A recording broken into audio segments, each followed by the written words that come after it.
Olá pessoal, eu sou Hector Ruslan. E eu sou o Marco Maier, da Papangu. E você está ouvindo Por Trás do Disco no podcast Vamos Falar Sobre Música.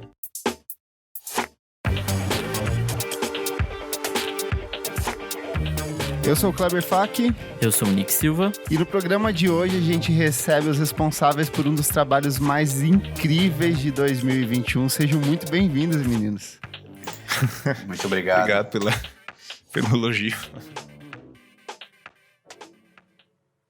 Original de João Pessoa, na Paraíba, Papangu é um grupo de metal progressivo responsável por um dos trabalhos mais surpreendentes do ano, Holoceno, marcado pela criativa colagem de referências e elementos que vão do imaginário popular nordestino ao jazz, da literatura de Ariano Suassuna ao discurso ecológico anti-Bolsonaro. O registro que apresentou músicas como São Francisco, Lobisomem e Terra Arrasada é o tema da conversa que a gente tem aqui hoje. Eu quero dizer que a primeira vez que eu ouvi o disco de vocês, parecia que eu estava sentado confortavelmente em uma cadeira, alguém meteu as mãos embaixo, virou, me jogou no chão e eu comecei a apanhar logo em sequência. Porque é muito brusco, é muito pesado, o andamento do ritmo é muito maluco, assim, eu fiquei bem impactado logo de cara. Mas antes de descer nesse processo de como vocês criaram esse monstro que é esse disco, eu queria entender um pouco de vocês, como que surgiu a Papangu, como que vocês se conheceram, o que é a Papangu para as pessoas que ainda não conhecem o som de vocês. Então, basicamente a banda se formou quando eu conheci Nicolas, o nosso baterista, num festival de música no Centro Histórico de João Pessoa em 2012. Uma amiga em comum me apresentou a ele, porque eu tocava baixo na época, estava atrás de uma banda, e ela disse, olha, Nicolas é baterista, ele é um baterista de mão cheia e ele toca em dezenas de bandas de metal daqui de João Pessoa. Aí, conversa vai, conversa vem, a gente notou uns pontos de interesse em comum, a gente gostava de algumas bandas de metal progressivo, algumas coisas de black metal, death metal e stoner, e aí eu troquei contato com ele, e certa feita eu tava conversando com o Hector, que eu já conhecia de muito tempo atrás, e a gente tocava na banda cover de Metallica, era thrash metal. Lá pelas no começo de tudo, antes de ter qualquer coisa autoral, a gente era pirralho, tinha 13 anos, sei lá, alguma coisa assim. Exato. Nossa. Aí, com uns 13 anos, a gente tinha uma banda de cover de thrash metal, era quase só Metallica. O nome da banda era Lady Justice, em homenagem ao disco And Justice for All. Isso aí. Exato. Aí, conversa vai, conversa vem com o Hector, eu falei, Hector, eu conheci um baterista aqui que ele gosta de stoner. Vamos fazer um trio, um power trio de stoner, pegar um negócio meio Kyuss, meio começo do Queens of the Stone Age, meio Clutch. Vamos fazer um negócio só pra tirar onda, só pra brincar. Aí, a gente marcou um ensaio, e a química da gente se fechou maravilhosa na primeira jam que a gente fez. A gente mandou Gardenia do Kyuss e depois disso foi só improvisando na hora e foi muito maravilhoso. Isso foi no ano de 2012. Nossa, era tudo menino novo ainda, com 18 anos, 17 anos.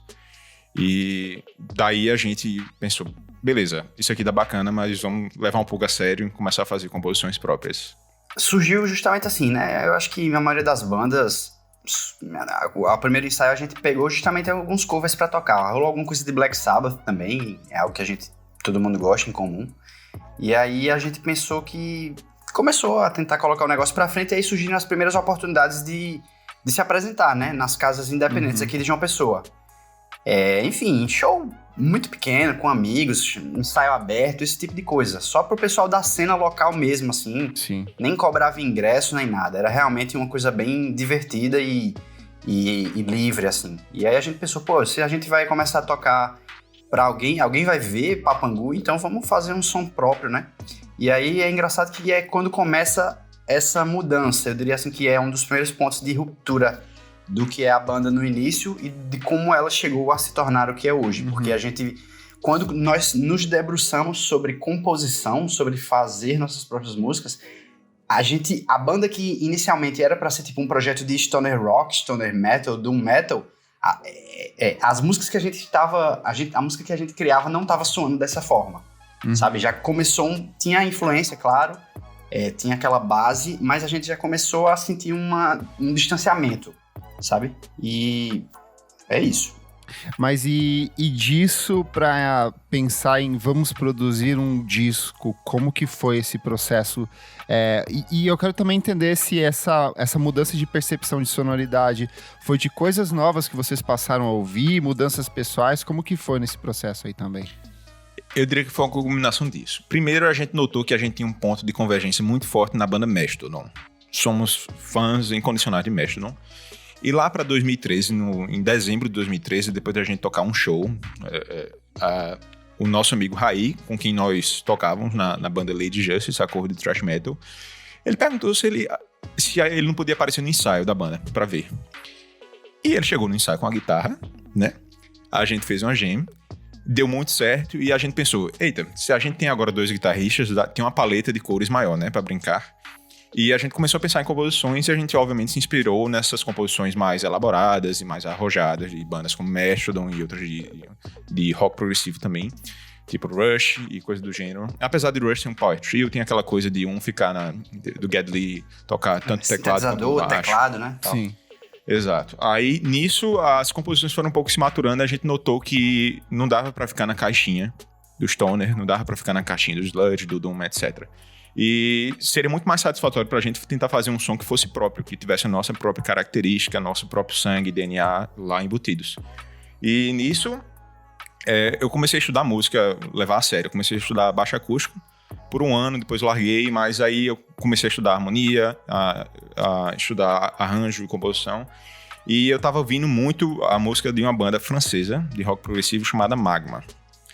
Magma é um negócio meio mais obscuro, só quem é fãzão de prog provavelmente conhece, mas eles são caracterizados com as figuras rítmicas muito fortes, muita marcha, por muito riff, que é meio inovador. Tipo, eles faziam coisas que hoje seriam caracterizadas como death metal, mas eles estavam fazendo isso em 1971, sabe? Sim. E baixo distorcido e umas composições enormes. Tipo, o famigerado Zeul que eles falam, né? O chamado Zeul, que eles chamam, que quer dizer, na linguagem que eles inventaram, pra você ter ideia da viagem. Eu acho uma maluquice do caramba isso. Tipo... Na linguagem que eles inventaram, quer dizer música celestial. Pra você ver como esses caras não era maconha normal dos anos 70 que eles usavam, era outra coisa ali. Aí eu me inspirei muito neles porque eles têm um timbrão e um jeito de tocar baixo. Tem uma longa tradição de excelentes baixistas franceses que passaram por essa banda. Baixistas que foram, sei lá, o produtor de Celine Dion foi baixista dessa banda nos anos 70, por exemplo. E ele era o cara que tinha um som mais imundo de baixo dos anos 70. A maior distorção de Tiranossauro Rex com motosserra possível. E eu me inspirei nisso e eu pensei, eu quero poder fazer umas composições grandes e fortes e com essa sensação de você estar na montanha russa, sabe? E a gente meio que... Eu passei a contaminar o resto do som da banda um pouco, porque eu comecei a mexer com produção musical, aprendi a usar um DAW, tipo Pro Tools, Reaper, essas coisas, e depois que você começa a tentar dissecar o que está sendo tocado no ensaio e colocar na planilha, basicamente, a gente conseguiu ver a forma e as cores das músicas que a gente fazia com um pouco mais de clareza. E aí a gente foi trazendo as inspirações dos meninos também. Hector escuta muito punk. Mas eu só ia falar que a cacetada do som da gente, a pancadaria do som da gente vem do gosto de Hector pelo punk. Eu acho que a maturação do que era o papo... porque justamente a gente tá no momento de entender o que a banda era e o que a banda é hoje, né? E eu acho que Marco já fez uma excelente introdução e que um ponto que é importante de entender é isso, no sentido de que a gente cresceu junto com a banda. Nós éramos pirralhos quando a banda foi fundada, e a gente foi crescendo e escutando coisas e abrindo um leque de músicas que eu, quando tinha a idade que eu tinha e no momento que eu estava, quando a gente fundou a banda, não escuto. O que eu escuto, passei a escutar, a partir daquele momento, não é o que eu escutava ali, então.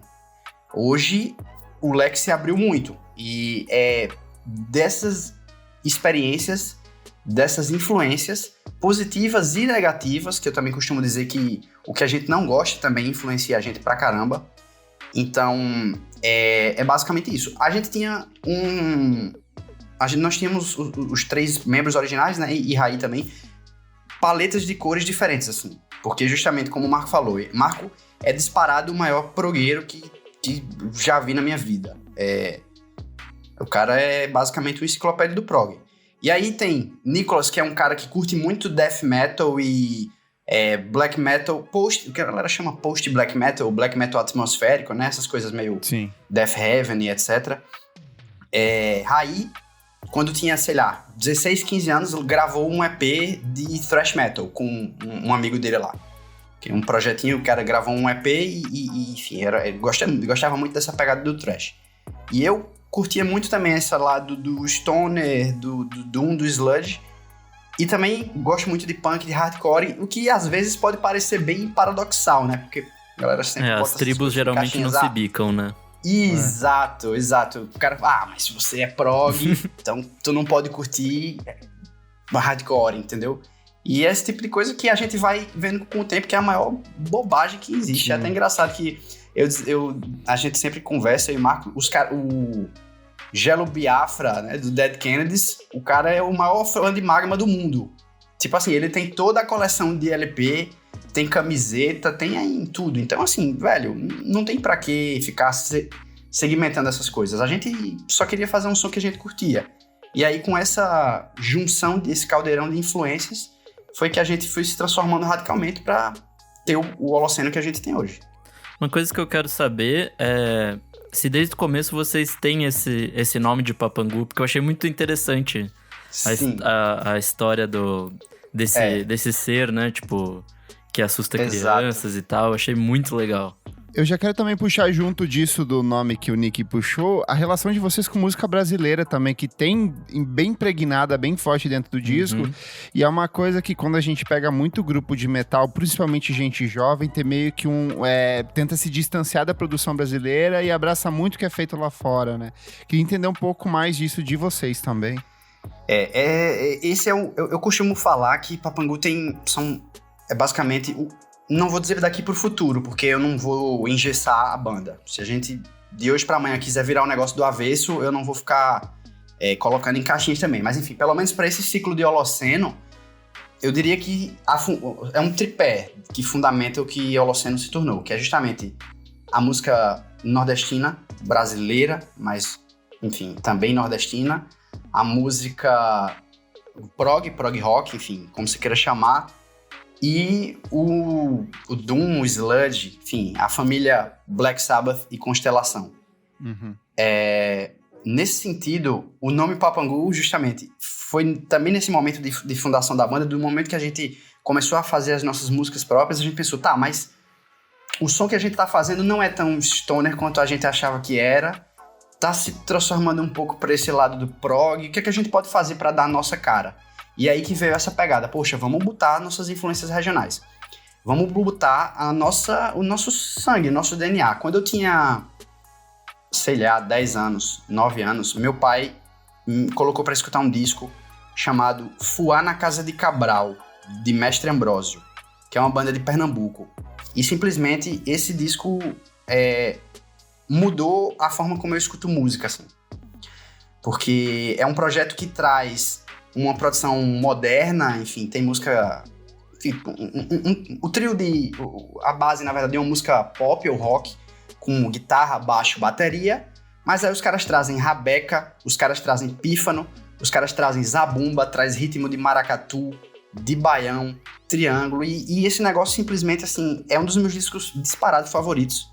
Depois o Mestre Ambrósio acabou e o Siba, que é o cara que tocava a banda, fez uma carreira solo, maravilhoso. Que também tem discos fantásticos. Deixa eu te perguntar uma coisa, você curte o primeiro disco solo, o segundo, na verdade, o Avante, que é ele com a guitarra ali? Exatamente, o Avante, eu ia citar o Avante agora, eu acho muito maneiro o Avante. Eu sou apaixonado por esse disco, velho. Esse disco é fantástico, Kleber. E aí, então, esse disco do Mestre Ambrósio me influenciou demais. Chico Science, Nação Zumbi também, evidentemente, não tem nem como retirar esse caldeirão. Mas então, a partir disso surgiu a ideia de colocar essa regionalidade toda no som de Papangu. E eu sou pernambucano, apesar da banda ser paraibana, e eu moro na Paraíba há muito, muito tempo, desde 2001, na verdade, mas eu nasci em Pernambuco. Então, eu disse, poxa, tem essa figura aqui do folclore, do carnaval pernambucano, chamado Papangu, que é basicamente a galera que se veste e vai na rua no carnaval pra assustar as pessoas. Então, é isso aqui que a gente velho. Nós somos esse bicho que vai sair por aí pra assustar a galera. Com o que tem do o bate-bola no Rio de Janeiro, só que é um lance um pouco mais diferente, né? Principalmente do figurino. Tem uma estética, né? Os caras colocam um tipo de máscara específico, com as roupas meio folgadonas, assim, e sujas, rasgadas. Mas acaba que a imagem do Papangu acabou com meio que servir como uma alegoria pra gente, sabe? Porque, tipo, a gente basicamente tá fazendo algo que assusta as pessoas. Não é exatamente um tipo de música que se faz com muita frequência no Brasil. E meio que é transgressivo, de certa forma, porque não tá exatamente nas caixinhas de gênero que o pessoal gosta de usar. E, assim, pelo menos no Nordeste, na cena de metal do Nordeste, tudo é meio muito tradicional, sabe?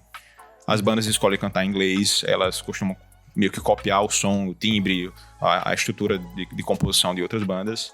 E como o som da gente é mais ou menos ousado, eu diria, acaba que é um Papangu, de certa forma. Perfeito. Eu quero fazer uma última pergunta antes da gente ir pro Faixa a Faixa, que é entender isso o disco levou 7 anos para ficar pronto, né? Como que foi esse processo de produção? Se foi longos períodos de ensaios ou músicas produzidas esporadicamente, ou as músicas finalizaram tudo num ponto só? Porque eu sei que ele é um disco musicalmente muito diverso, mas eu sinto uma homogeneidade muito grande toda vez que eu escuto ele. Então eu queria que vocês me explicassem como que é isso, porque 7 anos pra mim é uma coisa muito louca. Pra gente também foi muito, muito longo, mas é porque primeiro a banda começou com a gente sem nenhuma experiência em produção musical. Primeiro a gente precisava aprender a tocar, né? Ponto crucial aqui. Por exemplo, eu aprendi a cantar durante a produção do disco. Eu não sabia cantar, eu era completamente desafinado. Aí aconteceu que eu consegui entrar no coral da universidade, aprendi a solfejar e a cantar no coral, e eu pensei, porra, beleza, agora eu sei cantar, vou cantar nesse disco. Tenho certeza que vou cantar. Mas, enfim, a gente começou a fazer o disco, a bolar e pensar em realmente fazer um disco em 2013, quando a banda já tinha a adição de Raí, em dezembro, e a gente pensou, beleza, próximo projeto da gente não vai ser tocar show, só tocar show. Vamos fazer um disco e gravar nossos nomes pra eternidade. Era meio que sonho de infância da gente, né? Mas a gente levou o negócio a sério, mas foi fazendo a passos pequenos. Estava todo mundo na universidade, todo mundo começando a trabalhar, com a vida pessoal começando, né? Você lá com seus 18, 19 anos. Então foi aquela coisa, a gente ensaiava quase todo final de semana, mas os tempos de ensaio foram ficando cada vez mais espraiados e espaçados. Mas uma das músicas que tá no disco vem justamente antes da gente realmente pensar em fazer um disco, que foi Terra Arrasada.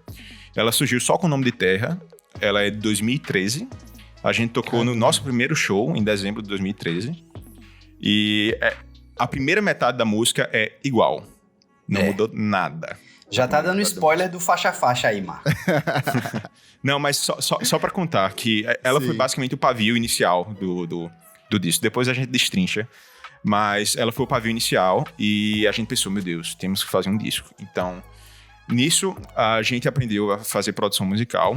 Cada um criou basicamente seu estúdio caseiro, que é uma interface, um microfone e um DAW para aprender a usar.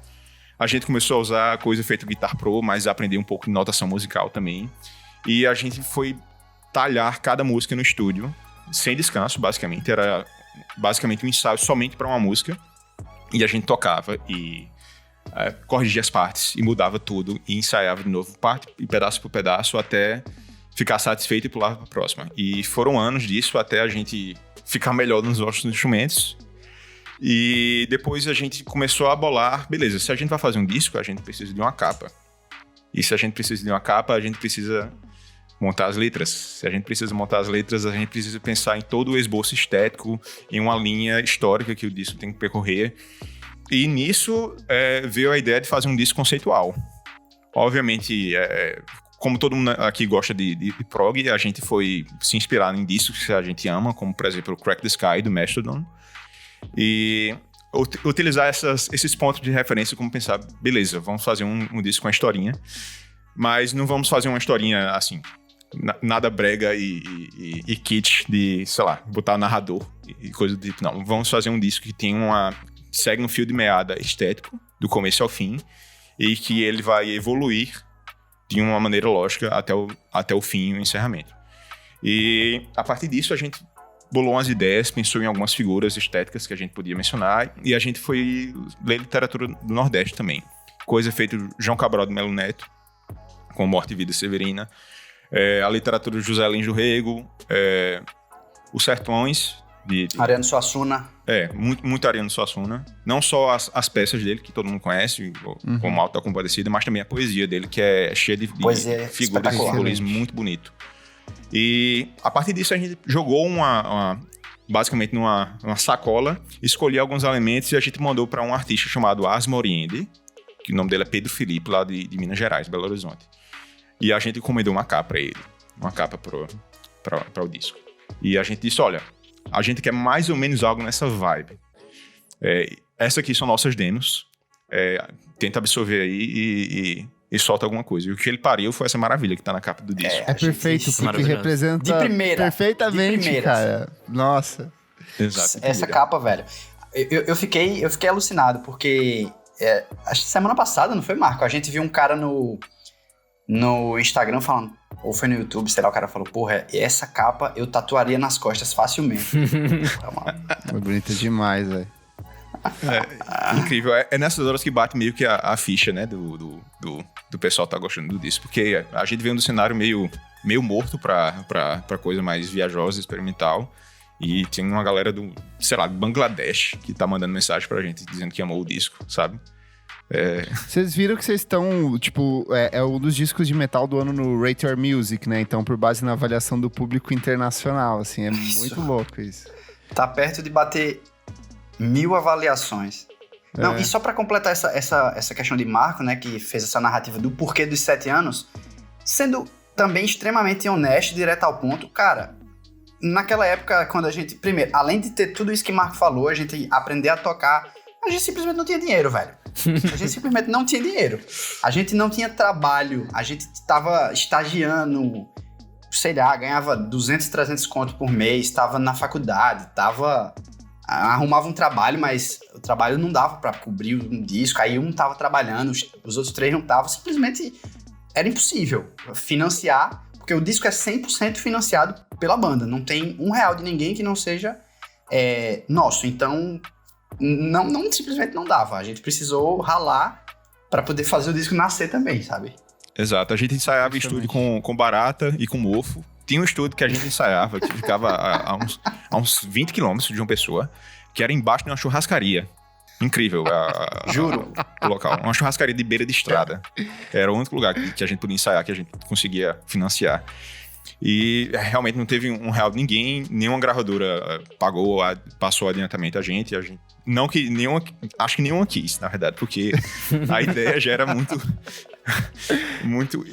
e a gente até mandou alguns e-mails pra tentar, enfim, de repente captar alguma coisa, até pra selo gringo, mas aí a gente até recebia e-mail, mas vocês cantam em português, meu público é Europa e Estados Unidos, infelizmente a gente não dá pra assinar. Outro cara falou algo sobre a relação a situação política do Brasil, algo relacionado a... enfim, vários nãos, assim. Mas, enfim, a gente não... Só vamos, velho, só vamos. Segue a vida. E a gente foi, e é isso. E tá aí um puta de um discão, hein? Nossa, de verdade, gente, parabéns, assim, porque dá pra sentir em cada música o esmero de vocês, assim, no processo de composição, de verdade. Valeu, Kleber. E só antes da gente começar, eu queria que vocês contassem um pouco sobre o conceito do disco, porque já que a gente vai começar o faixa-faixa, dá pra gente esmiuçando dentro desse faixa-faixa, mas esse conceito eu achei muito interessante, assim, tipo, dessa história e de, sei lá, no final, tipo... Quem vai impedir o apocalipse é meio que o capeta, assim. Eu achei isso divertido.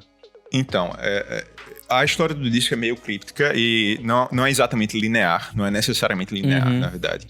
Porque a gente tentou contar tudo de uma maneira meio alegórica e deixar muito espaço para a interpretação do ouvinte também.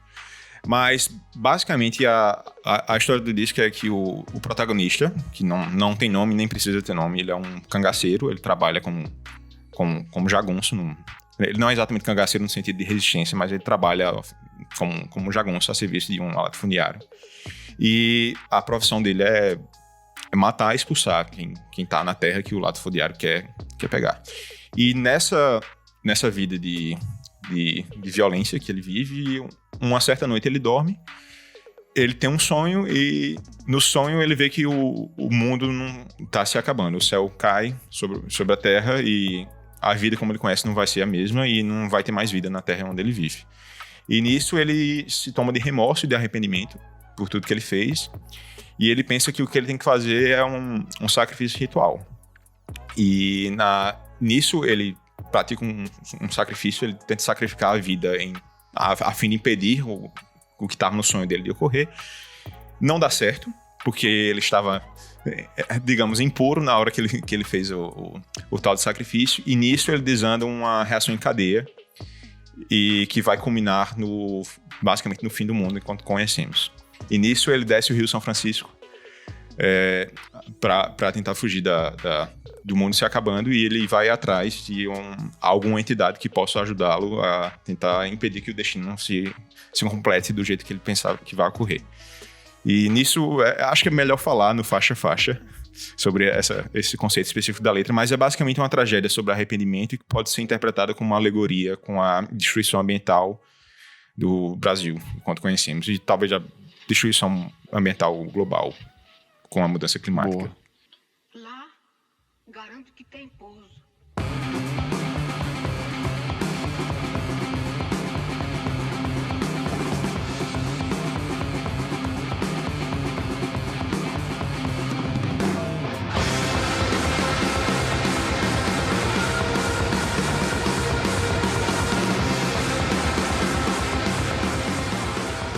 Então vamos lá, vamos pro faixa a faixa aqui. Começar com Ave Bala, que é instrumental, rapidinha, nervosa, e eu acho que é a que traz um pouco dessa essência stoner de vocês em início de carreira. Assim, eu sinto muito dessas guitarras do Kills, do Queens of Stone Age, aceleradíssima, e ela já te joga pra dentro do disco de um jeito fantástico, assim. Conta um pouco sobre essa música incrível aí pra gente. Total, Kleber. A ideia, eu me lembro muito bem quando a gente tava escrevendo Ave Bala, a mentalidade foi a seguinte: vamos fazer um cartão de visita. Deixa eu fazer um adendo. Essa música foi escrita num ensaio em 2017. Num ensaio só a gente fez recente. A música, do começo ao fim. E a gente assim, vamos fazer assim, a ideia sempre foi essa, é uma abertura que vai mostrar para o ouvinte um pouco de tudo que a banda é. E aí você vai encontrar essa essência stoner doom, você vai encontrar as passagens de música nordestina, você vai encontrar umas passagens meio black metal. Então, é basicamente isso, tá aqui, ó, você quer ter um mini resumo, um sumáriozinho do que é Papangu? É Ave Bala. Pra mim tem um negócio desse disco ser meio que um filme, assim, ele é bem narrativo, apesar de bem esparso, assim, ele é um filme, e aí essa parte, a primeira música é tipo os créditos passando, o logozinho da Ancine ali no cantinho, é tudo isso, assim. Exatamente. Inclusive, o disco abre com uma citação muito curta, muitíssimo curta do filme Vidas Secas, que, se eu não me engano, é do Glauber da Rocha, se eu não me engano. Não, é do José de Santos Pereira. Isso. José Santos Pereira, exato. E lá a protagonista, que é a esposa do protagonista, ela olha para um círculo de urubus no céu, e o filho pergunta: mãe, o que é aquilo? E ela diz: lá garanto que tem pouso. Ela tá falando que tem comida pro urubu lá. Sim. E quando eu vi o filme, eu fiquei meio que derrotado, porque essa frase não tá no livro, no Vidas Secas original. E foi aquela coisa de pensar: meu Deus, se a gente vai fazer uma música que vai realmente avisar que tem coisa vindo por aí, que seja pra abrir o disco, a Ave Bala. E o nome Ave Bala em si é uma referência à Morte e Vida Severina, do João Cabral do Melo Neto. Isso, essa passagem do Vidas Secas, do filme Vidas Secas, né? Eu assisti o filme e falei: Marco, vamos, em vez de... Porque a Ave Bala, ela abre... A música em si, ela abre com um riff de baixo, né? Já chega rasgando tudo. E aí eu vi essa cena e eu pensei: rapaz, seria interessante colocar esse sample de abertura, até porque você já não entra sendo rasgado. Tem um momentinho assim de talvez paz, talvez mistério, talvez suspense com esse sample. Poxa, o que é que vai vir aqui agora? E aí, puf, entra o riff. Eu achei bem interessante. E tem uma imagem que ficou na minha mente, que é justamente essa questão da Ave Bala, né? Que é desse animal violência, do urubu. Porque aí você pega duas obras distintas, né? É justamente o Vidas Secas e o Morte e Vida Severina, que são obras distintas, mas a gente amalgamou dentro da nossa música, que faz referência às duas coisas, e ao mesmo tempo é uma obra nova. Então a Ave Bala do Morte e Vida Severina é o urubu de Vidas Secas, que é a nossa primeira canção. Essa imagem do urubu rondando o sertão nordestino como essa ave, esse animal violência, foi uma imagem que se criou assim na minha cabeça e eu disse, vamos usar esse sample, e aí é isso. Porra. Nossa, eu pensei que era uma imagem meio cristã, assim, tipo de ave, meio Ave Maria, assim. Pode ser também. Sabe, tipo, da religiosidade da galera, assim, e tal. Sim, o ave como exaltação religiosa, né? Sim, ave, sim. Mas tem muito pode dessa coisa da religiosidade do Nordeste aí nas letras do disco e nas referências que a gente faz.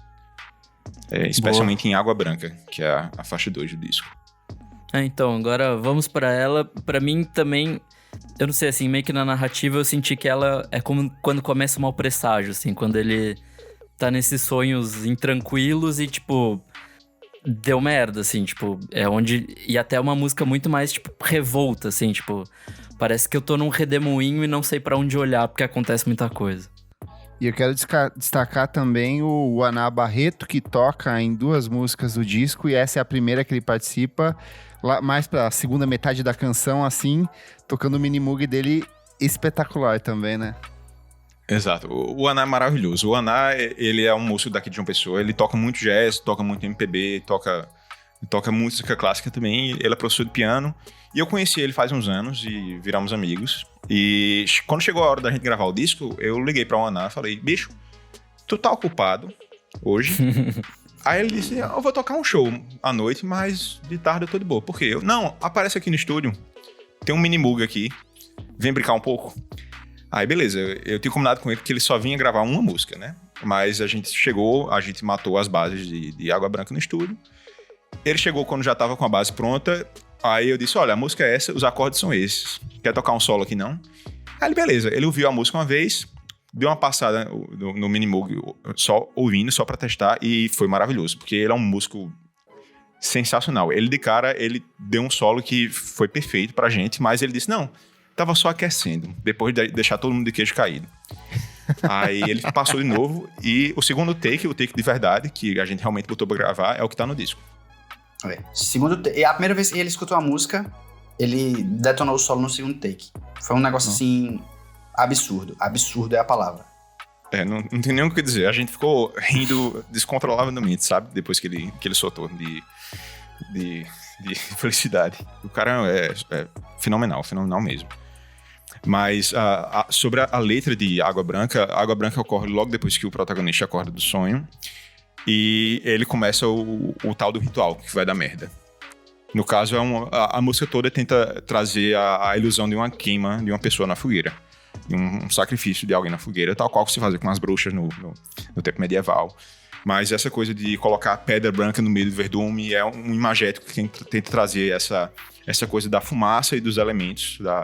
A pedra branca, no caso, é a brasa, já incendiada. E trazer essa coisa da fumaça e do fogo e do vagalume no meio da noite e tentar trazer esses brilhos e flashes de luz se comunicando com a fumaça no meio de uma noite num sertão gelado, que é o Nordeste à noite.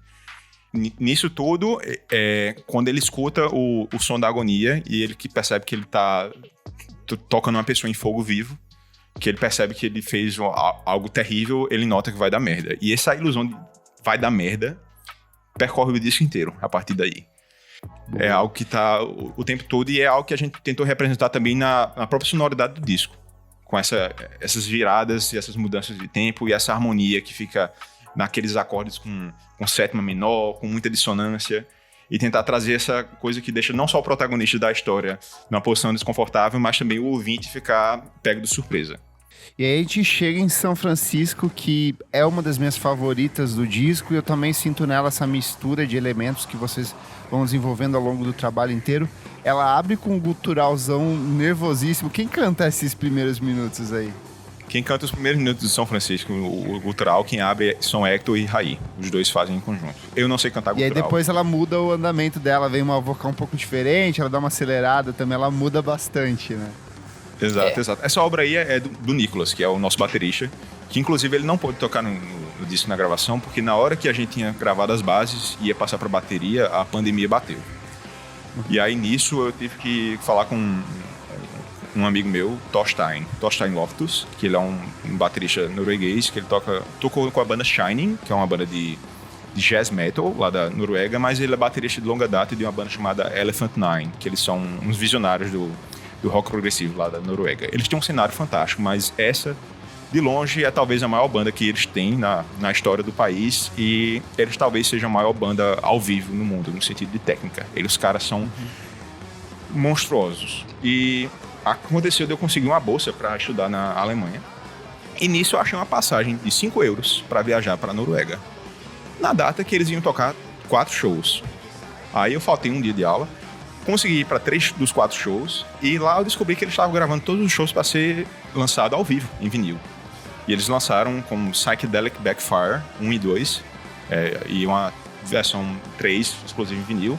E eu tenho orgulho de ter um disco em vinil, no qual eu estive na plateia, e dá pra ouvir meus gritos lá, gritando. Mas enfim, eu fiz contato com o Thorstein e, logo depois dos shows, em 2019. E aí, depois que a gente foi gravar o disco, deu esse problema de não conseguir gravar por conta da pandemia, dos estúdios fecharem. E eu falei, Thorstein, eu tô com um disco aqui. Tu não quer tocar bateria nele, não? Aí ele ouviu e disse, quero. Aí ele marcou uma data, uma sessão no estúdio, a gente conseguiu fechar no orçamento da gente. E em um dia só ele matou todas as músicas. Caramba. No estúdio. Ele escutou todas as demos que a gente tinha, todas as gravações que o Nicolas tinha, ele se espelhou. Mas ele colocou o senso estético e criativo dele também, porque ele é um baterista de mão cheia, um sujeito muito criativo no instrumento. E aí ele matou isso.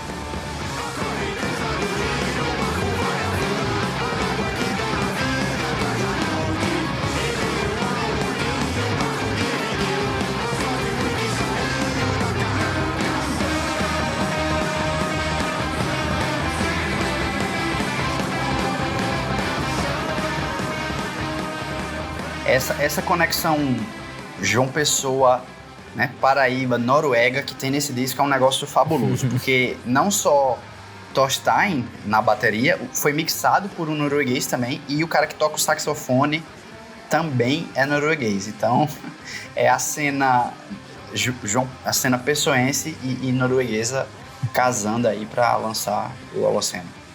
São Francisco é uma canção que, justamente, ela tem essas passagens bem marcadas também, né? Quase um baião metaleiro, assim. Um shot metaleiro. E o refrão bem apoteótico, né? Sim. Talvez do disco inteiro seja que tem um refrão mais apoteótico, assim. Um negócio que realmente o cara dá pra cantar e talvez até ficar na cabeça. Eu acho que uma das grandes forças de São Francisco é essa. Fora, eu gosto muito também da parte do riff mais quebrado que entra no começo, antes do riff mais voltado para música regional, que é bem, o tempo é todo quebradão, composição de marca, inclusive esse riff. Eu adoro o São Francisco, particularmente, e a gente vê um feedback muito positivo com essa canção. Eu acho que ela é a mais fácil, assim, entre muitas aspas do disco, assim, além da Ave Bala, que eu acho que ela apresenta muito bem, mas eu acho que a São Francisco é aquela canção que você se pega cantando São Francisco, do nada, assim, fica ecoando na cabeça. Essa composição, o Nicolas trouxe essa composição feita no Guitar Pro pra gente, no ano 2014, ou seja, ela é uma das mais velhas que tá no disco. E ele chegou com ela numa versão que era bem mais rápida, bem mais com uma pegada mais thrash metal, inclusive. E ela foi evoluindo com o tempo. A gente foi mudando um pouco, adicionando um pouco dessa coisa da pegada da bateria mais Motown, que é a caixa vem no tempo. Tá. Essa parada toda foi evoluindo com o tempo de uma maneira orgânica, a gente trabalhando em ensaios e fazendo os arranjos finais antes da gravação. Mas essa maluquice de você sentir que você tá na montanha-russa dentro da correnteza do Rio São Francisco foi ideia de Nicolas. Foi um negócio... ele fez a letra todinha, inclusive. A letra integralmente, assim, do começo ao fim. Tem uns riffs meus, tem uns riffs de Marco, mas a letra foi 100% feita por Nicolas. E eu acho muito foda. É muito foda mesmo. Vamos pra próxima, Bacia das Almas. Eu acho que essa pra mim é a que faz, tipo, jus ao título de metal progressivo, assim, porque ela vai pra tudo que é canto. Ela viaja pra caramba. Essa é uma composição basicamente exclusiva de Marco. Então, olha aí, já tá conhecendo muito bem quem é quem em Papangu. E de novo tem a presença do Barreto ali também, com o Minimoog cantando bonito ali. Exatamente. Essa música foi a última que a gente fez pro disco. Eu fiz ela em 2019, acho que um mês antes da gente ir pro estúdio. Porque ela ficou aí no meio, mas eu achei que faltava um pouco de uma pontezinha de respiro entre a pancadaria sem cessar de São Francisco e a destruição que seria a Terra Arrasada, a próxima música.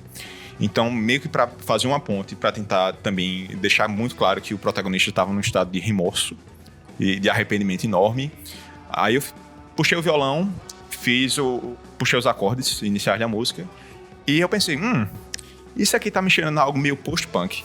E se eu fizer algo que é a mesma coisa, mesmas doses de post-punk, do rock progressivo de uma banda feito Magma e do prog metal? E se eu misturar tudo num pacote só? E aí eu fui fazendo e a gente sequer tocou essa música em ensaio. Ela nasceu um mês antes da gente ir pro estúdio. Isso. Essa a gente nunca... A execução dela foi toda em estúdio. As outras a gente ensaiou, né? Pra poder ir pro disco. Mas essa nasceu basicamente ali pra gravar já. Exato. E ela tecnicamente é talvez a mais fácil de executar das músicas que a gente tem. Mas a gente nunca ensaiou. Mas aí eu trouxe a música, mostrei pros meninos, a gente fez algumas alterações. E beleza, chegamos no estúdio, tocamos as bases e o Aná, que tinha chegado para tocar o solo em Água Branca, perguntou depois que ele gravou o solo de Água Branca se tinha mais alguma coisa que a gente queria que ele tocasse. Aí a gente olhou um pra cara do outro e disse, por que não? Óbvio que tem. E aí eu mostrei Bacia das Almas, na qual eu pensava em tocar um solo de sintetizador, mas tendo o Aná, que é um tecladista de mão cheia lá, eu não podia dizer não, né? E aí ele também ouviu a música uma vez, fez uma passada só brincando e deixou todo mundo abismado. E aí ele disse, beleza, vou gravar pra torar agora, manda. Aí a gente mandou a música, ele pegou os acordes e ele deu essa fritada absurda que é o solo de Bacia das Almas, que do meu disco é o meu solo preferido. Sem condições, porque é maravilhoso como ele vem e nessa vibe de remorso da música, quando chega naquele clímax, com as viradas de bateria e a guitarra tocando a versão mais lenta do tema da introdução, o tema original, aquele... Depois que ele mete aquele solo de teclado, eu penso, beleza, é por isso que eu vim fazer música. É arrebatador. Incrível.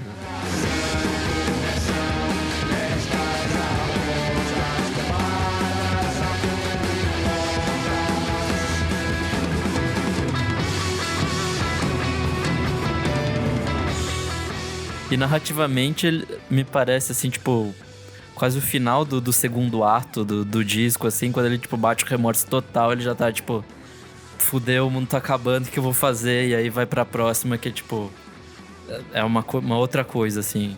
É isso mesmo, né, dentro da narrativa? Exato. Inclusive o final do Bacia das Almas, com aquele refrão que se repete, que ele fala do erro. E isso é aquela questão dele pensar, beleza, deu merda, mas eu me arrependo muito agora. E continua incessante com uma dor de cabeça que não sai. E nisso a música acaba com a reprise do tema inicial e passa para aquele crescendo que bate pra Terra Arrasada, que é a música mais antiga do disco. E que é que tu vai falar? Cara, eu fiquei muito surpreso quando vocês contaram que ela é a mais antiga, porque eu sinto nela, tipo, uma marcação muito clara de duas metades do disco, assim, porque antes a porção inicial é totalmente enérgica, a bateria é rápida, a guitarra, tudo, o jeito de cantar, e aí chega nessa, parece que desaba um mundo em cima de você, assim, porque ela é muito densa, tem muito desse doom ali, isso. Bem pesadão, a guitarra espaçadona, arrastada, vai te sufocando. Mas assim, você fala que ela foi composta lá atrás, mas ela foi finalizada lá atrás ao mesmo tempo? Ou foi ao longo dos anos vocês foram mexendo nela? Conta um pouco. Não, ela era mais esquelética, digamos assim, quando foi feita. Como o Marco falou, foi uma das primeiras músicas que a gente fez, assim, na história da banda. Então, ela basicamente é a mesma, mas ela foi ficando mais rica, entendeu? Questão de notas, questão da tocada, do andamento, entendeu? Permaneceu a letra. Eu fiz a primeira metade da letra, a parte gutural, Marco adicionou a segunda metade e fez a questão também daquele riff final, que é bem doomzão também, Marco fez, e aí a gente amalgamou. A parte black metal que tem também já existia, o refrão, o doomzão, o instrumental lá com os riffs arrastados, já existia também. E o que eu acho mais fantástico de Terra, assim, que é um negócio quase metafísico, é o fato de que o disco saiu agora, velho. Essa canção a gente fez... Qual foi o ano, Marco? 2013. Bicho, essa canção, a parte que eu fiz da letra, sempre foi pra falar sobre demarcação de terras e reforma agrária, cara. E agora, quando o disco sai, em metade de 2021, é quando a gente tá tendo toda a discussão do projeto de lei, do PL 490 lá, sobre a demarcação das terras indígenas do marco temporal. Assim, absurdo a conjuntura temporal, sabe? Uma música que eu fiz, a letra que eu fiz em 2013, foi lançada agora, não existia um momento melhor para ser lançada. E Marco, de forma muito esperta também, colocou na segunda metade da letra uma parte, ele fala de... Ele traz Augusto dos Anjos também, poesia de Augusto dos Anjos muito forte, muito marcada, e traz também a história da luta camponesa paraibana, que é através de Margarida Maria Alves, que era uma líder camponesa daqui da Paraíba, que foi assassinada pela elite latifundiária, e o homicídio dela é um marco jurídico aqui da Paraíba. Enfim, pra você ter noção, só uma nota de rodapé, esse processo que tratava do homicídio dela tinha tipo assim, no fórum, no Tribunal de Justiça, tem tipo uma sala pra cuidar só desse processo. Um negócio assim que se arrastou por anos e anos e foi assim um marco terrível na nossa história, e a gente trouxe essa homenagem, enfim, esse protesto, sei lá como você queira chamar, mas é uma canção que eu sempre, quando eu vou tocar, quando eu vou ouvir, me traz esse sentimento, porque foi muito tempestivo, e não porque a gente quis, né, porque o Brasil caminhou dessa forma. A música é muito forte, a parte do gutural parece que, tipo, a terra em si tá cantando aquilo, sabe, tipo, é muito forte a música. No caso, a terra aí é Hector. A próxima é Lobisomem, acho que é a minha favorita do disco. Eu acho, tipo, ela tem uma coisa meio, sei lá, é divertida e... Nick gosta de uma aventura de RPG aí. E tal. E eu gostei muito que vocês colocaram o Ariano Suassuna no meio, né? Vocês declamam ali lápide, quase como uma procissão, aquilo rolando, tipo, lá no fundo, assim. O áudio tá bem... O vocal, né, tá bem pra trás. Eu achei bem interessante essa parte. Então, essa Lobisomem também é uma das mais antigas do disco. Ela é de 2014, essa música. Ela teve o dedo maior de Hector e de Nicolas na composição. E acho que a letra foi tu que fez, Hector, ou foi Nicolas? A letra eu que fiz, integralmente. Beleza. E ela começa com esse jeito meio filme de terror, com aquela guitarra tocando um riff bem obscuro na octatônica, pra depois a música entrar na pedrada de uma vez, sem deixar você se segurar na montanha-russa antes de pegar a descida, o loop. E o bacana dessa música é que acho que ela é o que mais é colagem do som da gente. E quase todas as músicas são, acho, meio coesas em ter um fio de estético bem firme, bem, bem homogêneo. Mas acho que Lobisomem tem essa pegada meio cinematográfica de uma colagem, quase de uma antologia.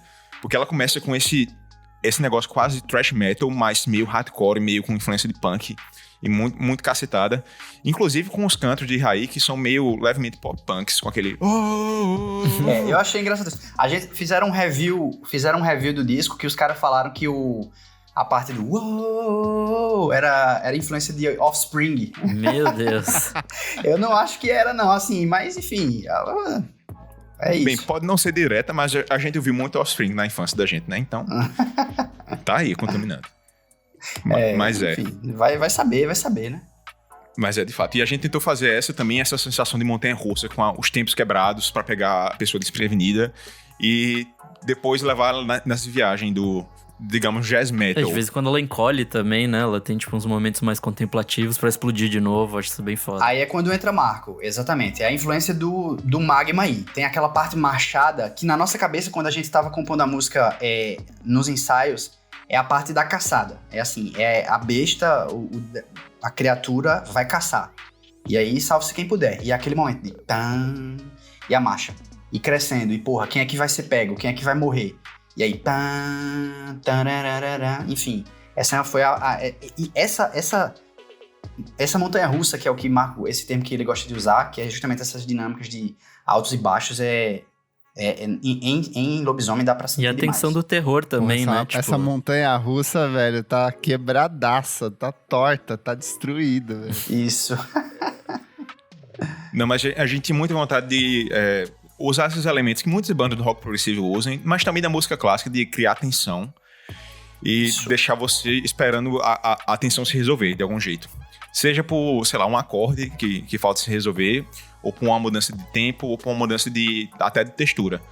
Em Lobisomem tem muito dessa mudança de textura, porque começa com essa pegada muito thrash, muito hardcore, mas depois passa para um negócio meio prog, com solo de guitarra e saxofone, com mudança de tempo, e depois para uma parte que você fica suspenso no ar, que é aquela lentidão bonita com o saxofone e a guitarra se comunicando, para depois entrar nessa marcha, e ao final da marcha voltar no reprise, mas numa versão muito mais caótica e cacetada e sangrenta da introdução. E acho que isso ficou bom, porque o final é muito tenso. E ela se resolve de uma maneira muito legal, com aquele grito ao fim. O clímax da história, no fim das contas, né? Tipo, é aquele momento de maior tensão mesmo, que você tá vendo, pô, e agora o que vai acontecer? Tipo, foda. E aí a gente chega, depois dessa experiência louca, dessa montanha-russa, encolhe, cresce, explode, quando você fala assim, ok, eu acho que esses caras já mostraram tudo que tinham pra mostrar, vocês chegam com a faixa título e vocês levam o álbum de novo pra um outro território, porque ela começa totalmente atmosférica, com uma base de sintetizador, e aí ela vai crescendo, ela fica mega pesada, e depois ela mergulha numa vibe meio jazzística, com muito sopro. E parece, eu não sei, sabe, final de Evangelion, assim, quando já tá tudo destruído, a terra destruída, só tem os coros de vozes rolando, sei lá, não sei mais o que tá acontecendo aqui, e chega nesse fechamento, cara. Que escolha incrível, eu queria que vocês falassem um pouco mais dessa música, quando que ela foi feita, se ela já foi feita mais pro final, no começo, como que foi? Então, Holoceno foi feita mais em 2018, e depois que a gente começou a música, o Esqueleto, tinha basicamente a primeira metade, com aquela baladinha, e depois o riff pesado que tem mais ou menos na metade da música, com os vocais cantados. Não vinha aquela parte caótica do final ainda não, mas a gente fez essa música pensando, beleza, isso aqui vai ser uma música de encerramento, ela tem que ser de encerramento, do jeito que ela tá construída aqui. Com aquela intro meio Pink Floyd, com o violão. Adendo, tem um comentário no Rate Your Music que é fantástico. O cara fala assim, a música título, no caso essa, né, Holoceno, representa Pink Floyd se fosse uma banda de metal. Essa eu achei foda. Muito bom. A gente ficou muito honrado. Até porque, pois entre acho que lá no... Enfim, justamente nesse primeiro terço da música é que tem talvez o que seja um dos meus momentos favoritos, ou o meu momento favorito do disco, que é um solo de guitarra. Você perceba que não tem tanto solo de guitarra em Holoceno. A gente usa as guitarras nessa tradição de riff e de textura. E não tem tanto solo no sentido solo de guitarra mesmo, assim, rock and roll. Mas em Holoceno tem. E é um solo meio David Gilmour, assim, se você parar pra pensar, sabe? E quando eu fiz esse solo, eu compus... enfim, a música já estava pronta, eu adicionei o solo a posteriori, e eu tive essa influência meio Pink Floydiana, sabe? Eu particularmente gosto bastante dessa parte. O solo de Hector é aquele momento que o pessoal fica com isqueiro no show. É basicamente isso. Não, mas Holoceno foi a maior parte dela, acho que foi eu que fiz, com a exceção de uma parte mais pesada, thrash metal, que tem na metade. Tem os riffs de Raí também. Aquele raspo, tacho, rap, aquela parte de Raí, se eu não me engano. Eu acho que é. Mas ela foi a primeira música que eu aprendi a fazer quando eu comecei a usar o DAW, né, o DAW, o Reaper, que eu comecei a realmente colocar as músicas lá no aplicativo de produção musical. E eu peguei o violão, eu fiz a intro do violão, que eu fiz na época para as guitarras que a gente tocava com 2 tons abaixo. Hoje os arranjos estão mais para afinação padrão. Mas eu fiz o violão com esse timbre, mas aí eu mudei. E eu refiz o arranjo da música e a gente pensou, beleza, vamos fazer essa introdução com isso. E nessa época também, em 2018, foi a época que eu entrei no coral. E isso me fez pensar, meu Deus, a gente precisa colocar um coral nessa música.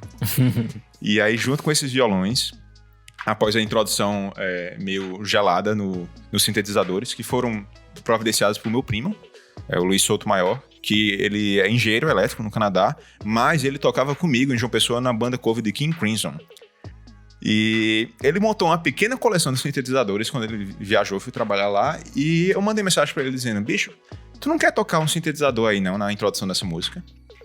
Aí ele, vou fazer isso. E uma semana depois ele mandou a faixa, a gente ficou maravilhado, colocou o sintetizador solo no começo, e depois foi trazendo os outros elementos aos poucos, no crescendo, como se a banda fosse surgindo no amanhecer, sabe? E a gente ficou meio que chorando de alegria quando a gente escutou o resultado final dessa introdução e quando o Hector fez o solo emocionante dele, que aí parte pra segundo terço da música, digamos. Que é aquela rifada pesada, mas um pouco mais tradicional e que remota justamente aos inícios de Papangu. Quando a gente tinha esses riffs mais lentos e mais cacetados, digamos. Um negócio bem sludge, mais antigo. E a música, como tinha sido feita em 2018, só tinha até essa parte mais pesada. Mas depois, certa feita, eu tava em casa, puxei a guitarra e eu parei esse riff bem cromático, que eu tava escutando muito Magma na época. Tinha uma composição dele chamada Tøs Hamtak, que é uma composição de 1971, que ela tem um riff cromático que é meio parecido, levemente parecido. A música não tem o mesmo andamento, nem a mesma pegada, nem as mesmas notas, mas ela tem essa coisa bem cromática fechada. E eu soltei na guitarra e eu pensei, meu Deus, eu acabei de fazer um riff de 17/8. Como é que eu vou fazer esse pessoal tocar esse compasso? E aí, de algum jeito, a gente conseguiu encaixar esse compasso totalmente quebrado na música. E o resultado ficou legal. Depois da quebradeira mais tradicional em 4x4, que é o segundo terço da música, aí vem esse fim de mundo, que é esse compasso completamente quebrado no fim. E o baixo entra, e a bateria entra também, e aos poucos se torna um crescendo absurdo, que depois que colocou o saxofone por cima, foi aquela coisa que pensou, meu Deus, o que é que a gente fez? Que coisa amaldiçoada foi que a gente conseguiu fazer nesse disco, nessa música. O saxofone nas 2 últimas faixas são, tipo, lindíssimos, assim, puta merda, vocês mandaram muito. Exato, cortesia do Benjamin, ele é de uma banda de prog rock da Noruega chamada Seven Impale, banda espetacular. Exato, o debut dele de 2014, o City of the Sun, é um dos melhores discos dos anos 2010, eu acho. Descasso. Incrível. Correu ouvir isso. Inclusive, o Benjamin, ele gravou de graça pra gente essas faixas no saxofone. Eu peguei o contato dele, falei, amo o disco de vocês e tal. E certa feita, quando a gente tava gravando, a gente pensou, será que não caberia um saxofone aqui, não? E aí eu mandei um e-mail pra ele e ele disse, beleza, eu vou gravar aqui no meu estúdio. E ele gravou, ele mandou e ficou maravilhoso. A gente mixou e ficou simplesmente perfeito e faltava aquele sopro mais caótico no fim das últimas músicas, essa textura extra, que acho que combina bem com essa questão do fim e com o último sopro que o protagonista tem antes do mundo se acabar, sabe? E ficou essa coisa maravilhosa. E no final de Holoceno, da faixa título, tem 2 coisas que eu acho que seria bom mencionar. A primeira delas é que a música sai desse compasso quebrado 17/8 para um ritual em 4x4, para você fazer headbang, que é aquele último finalzinho da música. E o riff que vem na guitarra, que Hector toca ali, é o reprise de um tema inicial que puxa logo no comecinho da Ave Bala. Em Ave Bala tem uma guitarra que faz um negócio meio Sonic Youth, meio black metal, com trêmulo picking, sabe? Que é o blá, é um sobe e desce, e que ele volta pra uma harmonia bem simples. E essa mesma coisa que tá lá na intro de Ave Bala volta no final do Holoceno e fecha o ciclo de uma maneira que fica meio que aquele Ouroboros, sabe? A cobra comendo o próprio rabo. Atando as pontas da cronologia, né? É um negócio E convida você a de novo ouvir o disco, assim, que foi instantâneo pra mim, assim, eu acabei e falei, ok, preciso de novo aqui. Bom demais.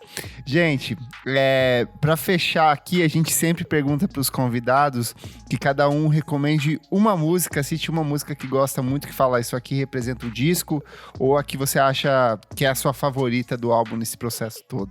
Bem, eu vou ser safado, vou recomendar a composição que eu fiz, que é Bacia das Almas, que eu fiquei muito satisfeito como ela é muito acessível, mas ela tem muitos elementos que se repetem no disco, alguns temas que se repetem, algumas figuras rítmicas, e eu acho que o final dela é muito satisfatório depois que a gente constrói no começo, que a gente consegue subir a tensão, o clímax do meio com as viradas de bateria e o solo que o Ana colocou nessa música são coisas que me deixaram assim... orgulhoso demais e me fizeram chorar quando eu escutei a primeira vez o resultado final. Então, o que eu recomendo ao pessoal ouvir, se for escutar só uma música do disco, escute Bacia das Almas. Eu recomendaria São Francisco. Eu acho que traz um pouco da estética, dessa questão das influências da regionalidade, desde a letra até a questão dos riffs. Tem o prog lá, tem o metal, tem assim, eu acho que é uma boa amostra do que seria a nossa banda. Ainda que, como eu falei, Ave Bala seja tipo assim, a música que a gente fez para ser o cartão de visita, talvez em primeiro momento, em segundo momento, a apoteose do que é a banda até aquele momento, eu acho que se amalgama bem quando o ouvinte escuta São Francisco. Perfeito. Pessoal, muito obrigado. Que conversa incrível aqui. O disco que já era grande pra mim, agora ele ficou ainda maior. Vou pedir para vocês deixarem aqui as redes sociais da banda, como as pessoas têm acesso, pode falar o Bandcamp, fiquem à vontade para fazer um serviço aí para quem quer conhecer um pouco mais a Papangu. Beleza. papangu.bandcamp.com. Nosso Bandcamp hoje é a principal plataforma para, enfim, a gente se comunica com o pessoal que segue lá, né? Tem a função de seguir. E aí tem também, além da questão de escutar e adquirir o Holoceno ainda em variados formatos, desde o MP3 ao WAV, ao FLAC, tem um boardzinho de comunicação também, como se fosse um fórum, que a gente manda mensagem pro pessoal, troca. A gente pretende colocar merchandise lá também. Nós temos o nosso Instagram, que é justamente o papangu.br, certo? Também muito fácil de encontrar. Nós temos uma lojinha também para vender camiseta aí para o pessoal que quiser. Uma primeira leva de camisetas já foi ao ar, que é papangu.minestore.com.br. MINESTORE. Mine Story, né? Minestore, papangu.minestore.com.br. Mais alguma coisa, Marco? E também tem o Facebook, que é papangu.br. E boa, a gente tá por lá e tudo que a gente tá obtendo com vendas, a gente tá já direcionando para o segundo disco, que a gente promete que vai ser muito mais doido e muito mais maluco do que... Mas não vai ter que esperar mais 7 anos, não, né? Não, essa é a maior reclamação. não vai esperar, não vão esperar mais 7 anos. Agora que a gente sabe produzir, que a gente sabe o que não fazer e o que fazer, vai sair bem mais rápido, com certeza. Perfeito, gente. Muito obrigado. Eu sou o @KleberFac no Twitter e no Instagram. Eu sou o @Nick_Silva no Twitter e Nick Silva no Instagram. Não esquece de seguir a gente nas nossas redes sociais, @podcastvfsm em tudo. Segue a gente na sua plataforma de streaming favorita e, se puder, colabore com a gente no padrim.com.br/podcastvfsm. Até o próximo programa. Tchau, tchau, gente. Tchau, tchau, gente. Kleber e Nick, muito obrigado por permitir que a gente tenha um espacinho para falar sobre o Holoceno aqui.